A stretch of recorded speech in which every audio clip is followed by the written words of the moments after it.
Hello વિદ્યાર્થી મિત્રો, ધોરણ 12ના ફિઝિક્સના વિડીયો લેક્ચરમાં આપ સૌનું હાર્દિક સ્વાગત છે.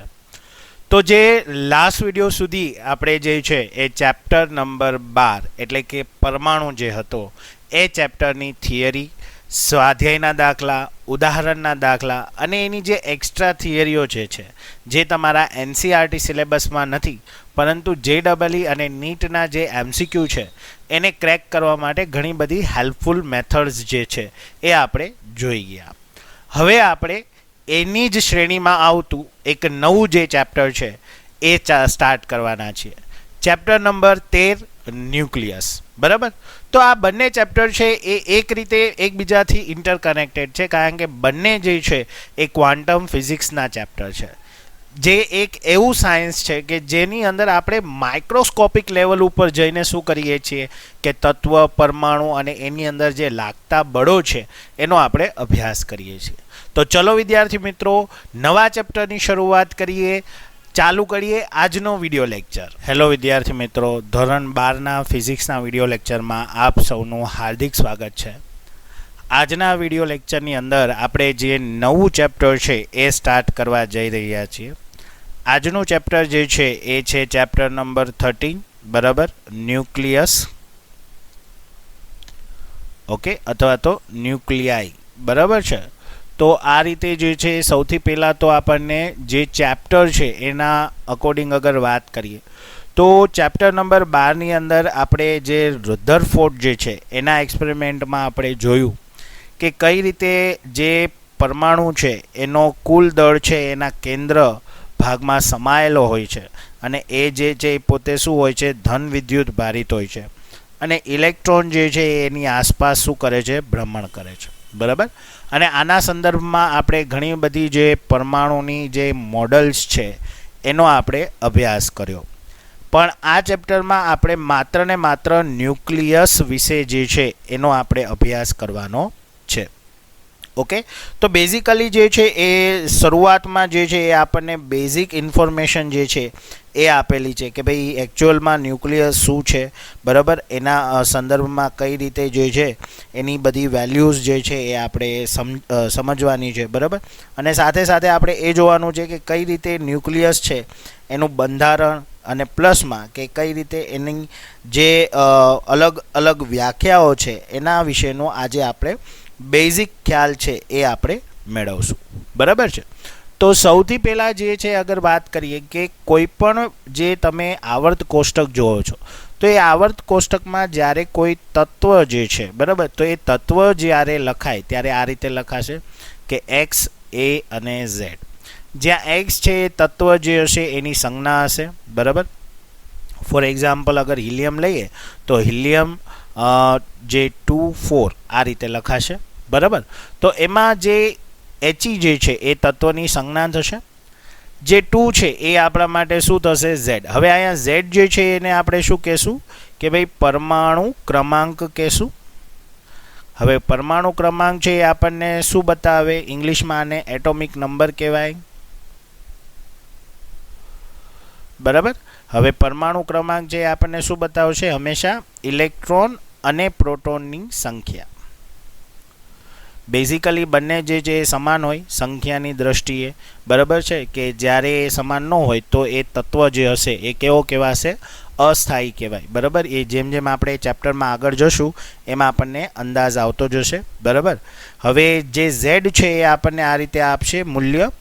હવે જે એ છે એ આપણા માટે શું થશે તો કે ભાઈ પરમાણુ ભાર. ઇંગ્લિશમાં એને શું કહેવાય, એટોમિક માસ કહેવાય. બરાબર, હવે એટોમિક માસ જે છે બેઝિકલી આપણને ખ્યાલ છે કે ભાઈ જે સેન્ટર પાર્ટ છે તો કે એની અંદર જે છે એ પ્રોટોન પ્લસ ન્યુટ્રોન રહેલો હોય. બરાબર છે, તો પ્રોટોનની સંખ્યા તો આપણને ખબર જ હોય છે જે આપણને ઝેડ ઉપરથી મળી જાય. તો જે ન્યુટ્રોન છે એની સંખ્યા શોધવા માટે આપણે શું કરી શકીએ તો ન્યુટ્રોન n દ્વારા દર્શાવાય. તો n બરાબર શું થશે તો કે ભાઈ a માઇનસ ઝેડ. તો જ્યારે પણ તમે a માઇનસ ઝેડ કરશો તો તમને શું મળશે, ન્યુટ્રોનની સંખ્યા મળશે. ઓકે, તો આ રીતે જે છે એ કોઈપણ તત્વના જે સિગ્નિફિકન્સ છે, મતલબ કે એને દર્શાવવાની પદ્ધતિ, એમાં આટલા જે પદો આવે છે, બરાબર, તો એના વિશે આપણને માહિતી હોવી જોઈએ. હવે અહીંયા આપણે જે વાત કરીએ એ છે પરમાણુ ભાર, એટલે કે એટોમિક માસ. બરાબર, તો આપણે 11મા ધોરણમાં જોઈ ગયા કે જે પરમાણુ ભાર હોય, બરાબર છે, તો એ પરમાણુ ભારનો જે એકમ હશે એને આપણે AMU કહીએ છીએ, એટલે કે એટોમિક માસ યુનિટ. જે એકચ્યુઅલમાં શું હોય છે તો કે ભાઈ જે 1 kg છે એના સંદર્ભમાં ખૂબ નાનો હોય. બરાબર, શું કામ? કારણ કે પરમાણુની વાત થાય છે. ઓકે, તો કેટલો, અને જે કેજી અને એટોમિક માસ યુનિટ છે એના વચ્ચેનો આપણે સંબંધ પણ ત્યારે જોઈ ગયા હતા કે જે સ્થાયી કાર્બન હોય છે, બરાબર, તો જે સ્થાયી કાર્બન હોય છે એના જે દળ છે એના 12મા ભાગને આપણે શું કહીએ તો કે ભાઈ AMU કહેશું. AMU ને આપણે 1U દ્વારા પણ દર્શાવી શકીએ. તો અગર આપણે જોઈએ કે ભાઈ સ્થાયી કાર્બન છે તો એનું જે દળ છે એ કેટલું હોય તો કે 1.992647 × 10⁻⁻26 kg જેટલું હોય. બરાબર, તો હવે આનો આપણે 12મો ભાગ અગર જોઈએ તો 12મો ભાગ જ્યારે આપણે કરશું તો એની જે વેલ્યુ છે એ શું મળશે આપણને તો કે ભાઈ 1.660539 × 10⁻27 kg. ઓકે, તો એક AMU ની વેલ્યુ છે એ આ રીતે થશે. ક્લિયર? તો બેઝિકલી જે ઇન્ફોર્મેશન છે એ આપણને આપેલી છે. પ્લસમાં આપણને એમ પણ કીધેલું છે કે ભાઈ જે પરમાણુ જે દળ છે, બરાબર છે, તો પરમાણુનો જે દળ એટલે કે પરમાણુ ભાર જે છે એને શોધવા માટે આપણે જે સાધનનો ઉપયોગ કરીએ એને માસ સ્પેક્ટ્રોમીટર કહેવાય. બરાબર છે, જેના વડે આપણે શું કરી શકીએ, પરમાણુ દળ છે એની ગણતરી છે એ કરી શકીએ. તો આ જે છે પરમાણુ દળ શોધવાનું સાધન છે. ઓકે, તો હવે સાથે સાથે જે બેઝિક કેમેસ્ટ્રીનું જે નોલેજ છે એ પણ જોઈ લઈએ, જે અહીંયા તમને ઘણી જગ્યાએ જે છે એ કામ લાગશે. હવે બેઝિકલી આપણે 3 જે વ્યાખ્યા છે, બરાબર, એકચ્યુઅલી 4 છે, બરાબર, પણ એમાંથી વધારે આપણે 3નો ઉપયોગ કરવાના છે, તો એ વસ્તુ જોવાની છે. તો સૌથી પહેલાં જોઈએ આઇસોટોપ, ત્યારબાદ આઇસોબાર, ત્યારબાદ આઇસોટોન અને ત્યારબાદ આઇસોમર. ઓકે, તો આઇસોટોપ એટલે શું થશે? સમસ્થાનિક થશે. આઇસોબાર એટલે કે સમભારિત ઓર ભાર ધરાવતા. આઇસોટોન એટલે જે છે એ ન્યુટ્રોનની સંખ્યા જે છે એ સમાન હશે અહીંયા. અને આઇસોમર જે છે એમાં શું હોય કે ભાઈ Z અને A જે છે એ એની સંખ્યા તો અલગ હશે, બરાબર છે, તો જે સંખ્યા છે એ સમાન હોય, બરાબર, બે તત્વની, પણ જે એનું સ્ટ્રક્ચર હશે, બરાબર છે, તો કે એનું જે બંધારણ હશે એ કેવું હશે? અલગ હશે. આનો આપણે બહુ ઓછો યુઝ કરવાનો છે, એટલા માટે આપણે એમાં બહુ મહેનત નહીં કરીએ, બરાબર છે. તો ફરીથી એક વખત કહી દઉં છું કે આઇસોમર એટલે શું થાય તો કે A અને Zની જે વેલ્યુ છે એ બે તત્વ માટે કેવી હશે? સમાન હશે, પરંતુ એના જે સ્ટ્રક્ચર હશે એ અલગ અલગ હશે. ઓકે, હવે આપણે વાત કરીએ આઇસોટોપ. આઇસોટોપ એટલે શું થશે? સમસ્થાનિક. તો જ્યારે કોઈ બે તત્વો છે એ બે તત્વના Z છે એ શું હોય? સમાન. એટલે કે જે Z પરમાણુ ક્રમાંક જે છે એ કેવા હોય? સમાન હોય. તો એને એકબીજાના શું કહેવાય? સમસ્થાનિકો કહેવાય. બરાબર. ફોર એક્ઝામ્પલ જે છે અગર આપણે વાત કરીએ તો હાઇડ્રોજન છે તો એની સાથે જે છે એનો જે સમસ્થાનિક છે એ ડ્યુટેરોન જે છે એ થઈ જશે, બરાબર છે. તો આ રીતે જે છે હાઇડ્રોજનનો સમસ્થાનિક અવેલેબલ છે, હિલિયમનો છે એનો સમસ્થાનિક અવેલેબલ છે. તો માત્ર તમારે એ સમસ્થાનિક માટે શું યાદ રાખવાનું છે કે ભાઈ Z છે એ શું હશે? સમાન. તો જ્યારે બે તત્વના Z સમાન હોય તો એને તમે શું કહી શકશો? સમસ્થાનિક. બરાબર. હવે આઇસોબાર, બાર ઉપરથી ભાર યાદ રાખવાનો, બરાબર. આ બધી શોર્ટકટ મેથડ છે કે આઇસોટોપ, ટોપ એટલે પોઝિશન, પોઝિશન એટલે શું થાય? સ્થાન. તો કે સ્થાન સમાન હોય. એવી રીતે આઇસોબાર, બાર એટલે શું? ભાર યાદ રાખવાનો. તો ભાર એટલે શું થશે? તો કે ભાઈ પરમાણુ ભાર થશે. તો પરમાણુ ભાર એટલે શું? તો કે ભાઈ એ. તો જ્યારે કોઈ બે તત્વોની અંદર જે એ સમાન હોય તો એ સમાન હશે તો એવા બે તત્વોને એકબીજાના શું કહેવાય? આઇસોબાર કહેવાય. ઓકે. અને એવી જ રીતે આઇસોટોન, ટોન ઉપરથી ન્યુટ્રોન યાદ રાખવાનું, બરાબર છે.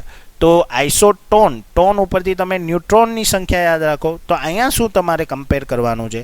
તો અગર બે તત્વોના જે ન્યુટ્રોનની સંખ્યા છે એ સમાન હોય તો એને આપણે શું કહીએ છીએ? તો કે ભાઈ આઇસોટોન કહીએ છીએ એકબીજાના. ઓકે. તો આ રીતે આઇસોટોપ્સ, આઇસોબાર, આઇસોટોન અને આઇસોમર જે છે એનું જે બેઝિક નોલેજ છે એ આપણને ખબર પડી ગઈ. ટોપ એટલે પોઝિશન એટલે કે ઝેડ સમાન હોય, બાર એટલે ભાર એટલે કે તમારો એટોમિક વેઇટ જે હશે એ સમાન હશે, આઇસોટોન એટલે ન્યુટ્રોનની સંખ્યા શું હશે? સમાન હશે. બરાબર.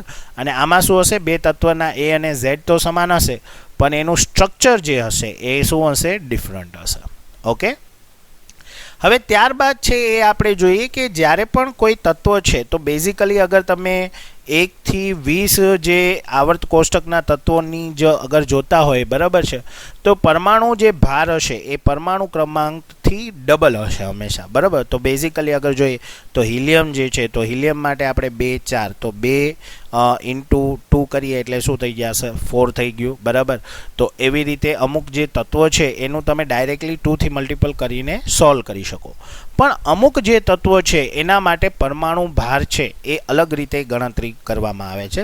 હવે માની લ્યો કે અમુક જે તત્વો છે એ એના બે સમસ્થાનિકોથી બનેલા હોય, બરાબર. તો બે એના આઇસોટોપ્સથી બનેલા હોય. તો બે સમસ્થાનિકોથી બનેલા હોય તો ત્યારે તમારે એનું જે દળ છે એનું કેલ્ક્યુલેશન કઈ રીતે કરવાનું એ સમજવાનું છે. તો માની લ્યો કે અહીંયા જે છે એ આપણે એક એક્ઝામ્પલ લઈએ, બરાબર, કે ક્લોરીન. તો ક્લોરીન જે છે એ એના બે અલગ અલગ સમસ્થાનિકોથી બને છે. તો પહેલો જે એનો સમસ્થાનિક છે એનો જે દળ છે એ કેટલો છે? 34.98 યુ. બરાબર. યુ એટલે એટોમિક માસ યુનિટ થશે. અને બીજો જે સમસ્થાનિક છે એ 36.98 યુ થશે. એનો મતલબ કે જે ક્લોરીન છે એ બે સમસ્થાનિકથી બને. તો એક જે છે એ આ છે, આને હું x1 કહી દઉં, અને બીજો જે છે એ આ છે, આને હું x2 કહી દઉં છું. તો આ બેના સંયોજનથી આ જે બે સમસ્થાનિક છે એના સંયોજનથી આ તત્વ બને છે. તો આનું જે પ્રમાણ છે એ આપણને જે છે ફોર એક્ઝામ્પલ 75.4% આપેલું છે કે ભાઈ એની અંદર જે વધારે ભાગ છે એ આનો છે, આ સમસ્થાનિકનો છે. બરાબર. અને એની સાથે સાથે અગર તમે 100 માઇનસ 75.4 કરશો એટલે જે તમને પર્સન્ટેજ મળશે એ આ રીતે મળશે કે ભાઈ 24.6% જે છે એ આ જે તત્વ છે એના સમસ્થાનિકનો જે ભાગ છે એ ક્લોરીનની અંદર હશે. તો આના માટે જ્યારે આપણે કુલ દળ જે છે એ અગર મારે ક્લોરીનનો શોધવો હોય તો હું કઈ રીતે શોધું? તો એની ફોર્મ્યુલા છે, આ યાદ રાખજો હંમેશા, કે કુલ દળ, બરાબર, જેટલા પણ જે તત્વ હશે એ કોઈ એક કરતાં વધુ સમસ્થાનિકોથી બનેલો હોય ત્યારે તમારે આ ફોર્મ્યુલા યુઝ કરવાની. કે ભાઈ માની લ્યો આ x1 સમસ્થાનિક તત્વ છે તો એના માટે x1 ઇન્ટુ અને એના માટે જે પર્સન્ટેજ છે, ફોર એક્ઝામ્પલ x1% આપણે લઈએ તો x1%, બરાબર, પ્લસ આ બીજો તત્વ છે તો x2. તો x2ને જ્યારે આપણે મલ્ટિપલ કરશું ત્યારે એના માટે જે x1 જે તત્વ હશે એમાંથી એટલું ઘટી ગયું હશે 100માંથી, તો 100 માઇનસ x1 જે છે એ આપણે પર્સન્ટેજમાં લેશું અને ડિવાઈડ બાય શું કરી નાખશું? 100. તો આ રીતે તમે શું કરી શકશો કે કુલ દળ છે એ ગોતી શકો. બરાબર. માની લ્યો કે 2 કરતાં વધુ છે તો એ પ્રમાણે તમને એના જે પ્રપોર્શન છે, જે પ્રમાણ છે એ આપેલા હશે અને કોઈ એક માટે તમારે શોધવાનું હશે. બરાબર. તો એ રીતે આના દાખલાઓ છે એ ઘણી જગ્યાએ MCQમાં પૂછાય છે. તો અગર આના માટે આપણે વાત કરીએ તો જે x1 છે એનો આપણે કેટલા પર્સન્ટેજ લઈએ છીએ?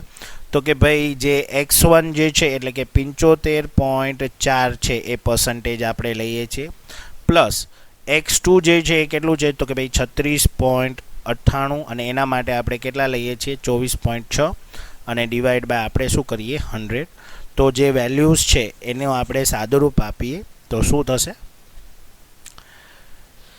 તો 34.98 ગુણ્યા 75.4 પ્લસ 36.98 ગુણ્યા 24.6. તો આ રીતે વેલ્યુઝ મળી ગઈ. ઓકે, અને ડિવાઈડ બાય જે છે એ 100. તો આપણને જે કુલ પરમાણુ છે એનું વેઇટ છે એ 47 યુ જે છે એ આપણને મળશે. તો જે ક્લોરીન છે એનો જે દળ છે એ કેટલો મળશે આપણને પ્રાયોગિક જે થિયોરિટિકલી, તો કે ભાઈ 35.47.